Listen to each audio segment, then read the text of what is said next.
December 23rd, 1783, a cold winter day in Annapolis, Maryland. General George Washington stands before the Continental Congress holding a single piece of paper. His hands are shaking, not from the cold, not from fear, but from the weight of what he is about to do. For 8 years, Washington has commanded the Continental Army. He has led farmers and merchants against the most powerful military force in the world, and won. His soldiers worship him. His officers would follow him anywhere. The army is loyal to him personally, not to Congress. He has the power, the popularity, and the military force to make himself king or dictator if he wants. Instead, he reads his resignation speech and surrenders his military commission. He gives up power voluntarily and goes home to Mount Vernon to be a farmer. When King George III of England hears about this, he says that if Washington really does this, he will be the greatest man in the world. But this wasn't the only time Washington refused to become king. The truth is more complex and more fascinating. Multiple times during and after the Revolutionary War, people suggested that Washington should become America's monarchy. Each time, Washington said no. His refusal to become king didn't happen in one dramatic moment. It happened repeatedly over years through careful choices that defined what America would become. Let's start with the moment that almost never happened. It's the winter of 1782 to 1783. The Revolutionary War is effectively over. The British have surrendered at Yorktown. Peace negotiations are underway in Paris. But the Continental Army is still assembled, still armed, and increasingly angry. The soldiers haven't been paid in months. Some haven't been paid in years. Congress promised them pensions, but Congress has no money and no way to raise money. The state governments won't give Congress the power to tax. The Army is owed millions of dollars that may never be paid. The officers are particularly furious. They're educated men, many from prominent families. They sacrificed their careers and fortunes for the Revolution. Now they're broke and facing financial ruin. Some have lost their homes. Others have families living in poverty. And Congress just tells them to be patient. In this atmosphere of anger and desperation, a letter begins circulating among the officers at the Army's camp in Newburgh, New York. The letter is anonymous, but it's well written and persuasive. It calls for a meeting of officers.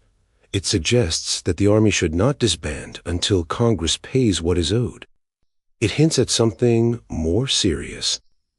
Perhaps the Army should march on Congress. Perhaps the Army should take control of the government.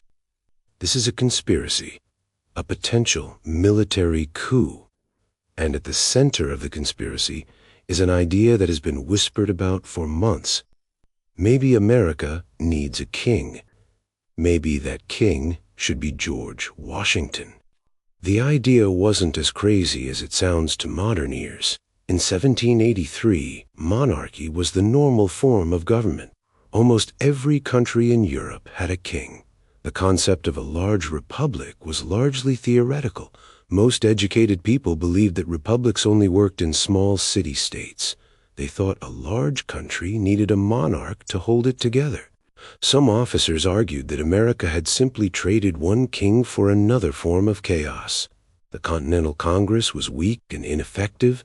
The state governments fought with each other. There was no unity, no strong central authority. Perhaps what America needed was a constitutional monarchy, like England, but with an American king instead of a British one. And who else could that king be but George Washington? He was already the most famous and respected man in America. He had proven he could lead. He had the loyalty of the Army. If anyone could unite the country under a monarchy, it was Washington. Colonel Louis Nicola, a respected officer and military theorist, actually wrote directly to Washington proposing this idea. In May 1782, Nicholas sent Washington a letter suggesting that America should establish a monarchy and that Washington should be king. Washington's response was immediate and fierce. He told Nicholas that no occurrence in the course of the war had given him more painful sensations than the letter. He said the ideas Nicholas expressed were big with the greatest mischiefs that could befall the country.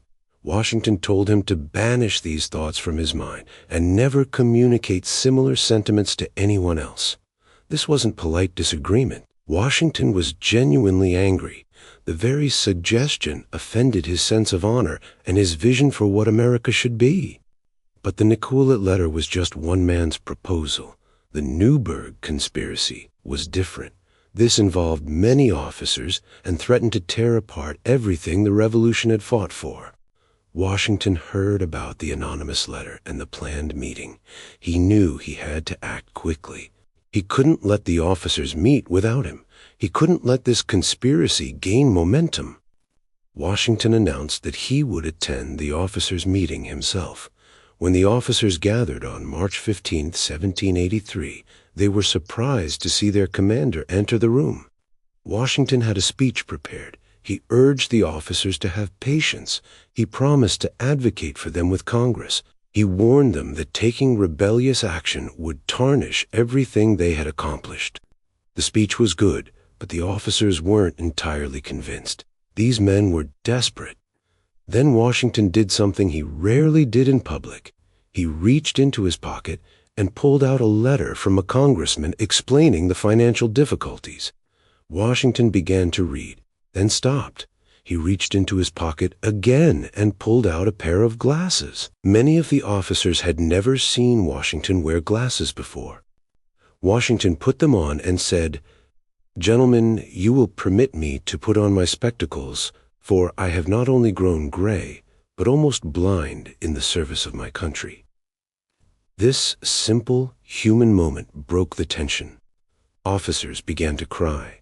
They were reminded that Washington had sacrificed just as much as they had, maybe more. He had spent 8 years away from his home and family. He had aged visibly during the war. He had given everything, and he wasn't asking for a crown or special privileges. He was just asking them to remain true to the principles they had fought for. Washington left the meeting. The officers voted to reject the conspiracy. The potential coup collapsed. America would remain a republic. But even after Washington resigned his commission in December 1783 and returned to Mount Vernon, the monarchy question didn't go away. During the 1780s, America struggled under the Articles of Confederation.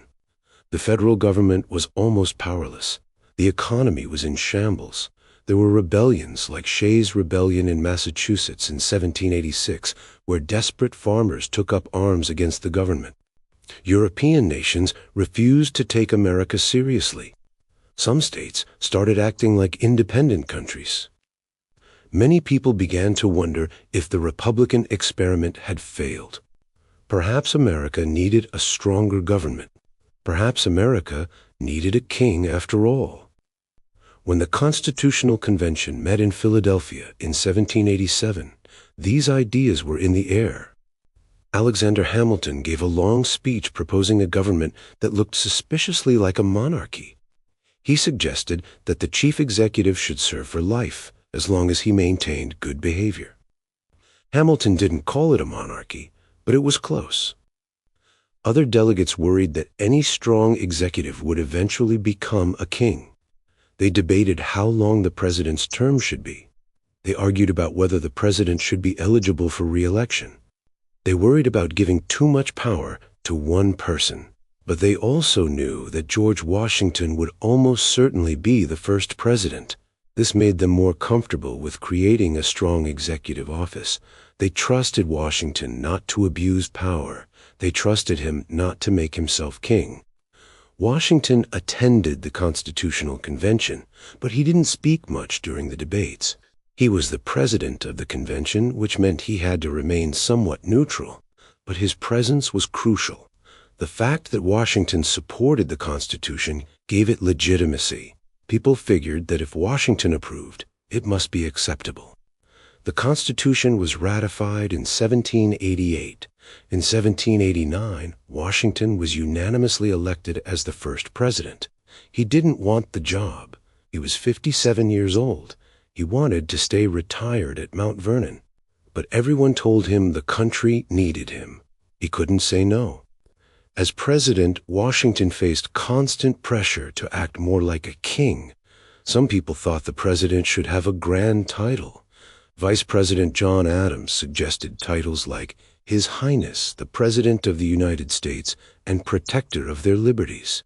Washington rejected this. He insisted on being called simply Mr. President. Some people thought Washington should live in a palace and hold court like a European monarch. Washington tried to find a balance. He wanted the presidency to have dignity and respect, but not royal trappings. He held formal receptions, but he also walked around Philadelphia and talked to ordinary citizens. Washington was extremely conscious that every action he took as president would set a precedent. Future presidents would look to his example. If he acted like a king, future presidents might claim kingly powers. If he remained a Republican leader, that tradition might continue. The most important precedent Washington set was his decision to step down after 2 terms. The Constitution didn't limit how many terms a president could serve. Washington could have run for a 3rd term in 1796. He almost certainly would have won. Some people urged him to stay on. But Washington refused. He was 64 years old. He was tired. His health was declining. But more than that, he believed it was crucial to show that presidents should not serve for life. He wanted to demonstrate that America was not a monarchy, that power would transfer peacefully from one elected leader to another. Washington's farewell address in 1796 warned Americans about the dangers facing their republic. He warned against permanent foreign alliances. He warned against excessive partisanship. He warned against sectionalism. But implicitly, he was also demonstrating that America didn't need a permanent leader. The republic could survive without him. Washington returned to Mount Vernon in March 1797. He lived as a private citizen for the last 2.5 years of his life. He managed his farm, welcomed visitors, and watched his successors lead the country. He never sought power again. So why did Washington refuse to become king? Not once, but multiple times over many years. The simplest answer is that Washington genuinely believed in republican government. He had risked his life fighting against a king. It would have been hypocritical to then make himself one. Washington was deeply concerned with honor and posterity. He wanted to be remembered as a hero who served his country, not as an ambitious tyrant who seized power. But there were also practical reasons. Washington understood that becoming king would have torn America apart.